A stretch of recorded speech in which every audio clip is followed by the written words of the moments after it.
Lorsqu'on fait la divination, ce qui est important pour être vraiment précis, pour donner des réponses précises et claires, il y a deux choses qu'il faut faire constamment. C'est d'arriver à vraiment syntoniser, vraiment se connecter nous-mêmes à la vibration de soit la personne pour laquelle on regarde ou alors soit la vibration de la situation en fait pour laquelle on regarde. Je ne sais pas si ça se dit, mais c'est comme ça que j'ai envie de l'expliquer. Ok? Donc, première chose qu'on fait, c'est qu'on laisse la vibration. Donc, si on est en train de regarder pour quelqu'un, on va dire le nom.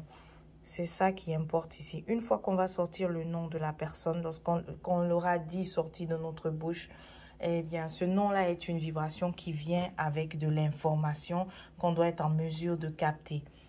Ensuite, deuxièmement, ce qui se passe, une fois qu'on a capté cela, il y aura, cette information va se projeter finalement sur le support divinatoire. Donc, très souvent, on est parfois trop axé sur le support en se disant, ah oui, d'accord, j'ai eu ça. Mais ça veut dire quoi? Ça veut dire quoi? Non, c'est pas ce qu'il faut faire.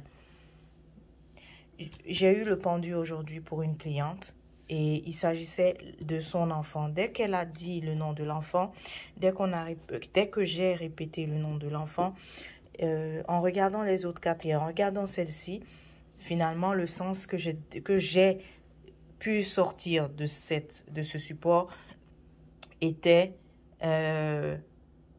précis, d'accord? C'était précis dans le sens que c'est la vibration du nom de l'enfant et c'est aussi ce que le plan supérieur va projeter. Donc, je suis totalement ouverte à écouter ce que le plan supérieur va dire et cela va se projeter sur la carte. Souvent, on fait l'erreur de regarder seulement la carte et c'est comme si on a oublié quelle est la situation pour laquelle on regarde ou bien quelle est la personne pour laquelle on regarde. On voit?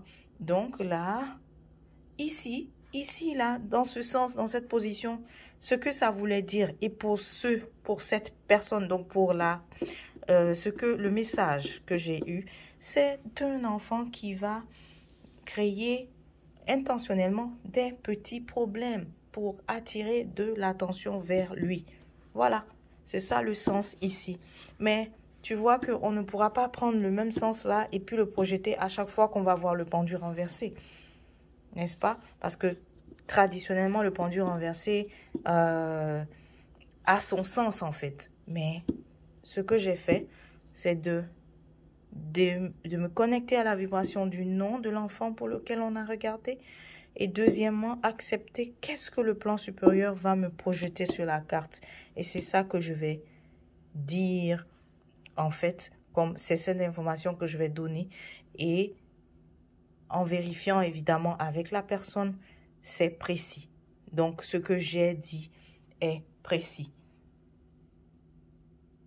Voilà, donc j'espère que je me suis fait comprendre à travers cet exemple-là et je veux que tu puisses l'appliquer avec toutes les cartes.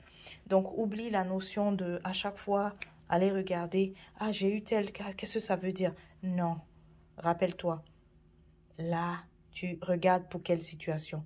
Connecte-toi à ce que cette situation,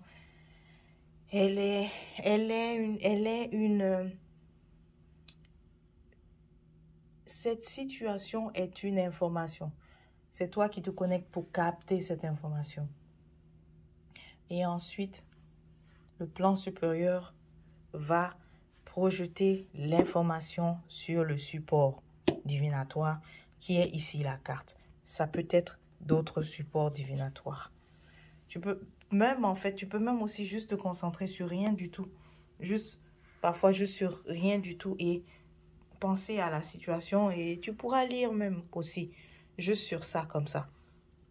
Si tu appliques cette méthode que je viens de t'expliquer, te connecter à la fréquence de ce pourquoi tu regardes, tu seras en mesure de lire aussi sur ça, sur tout type de support, autant sur le tarot que tout type de support.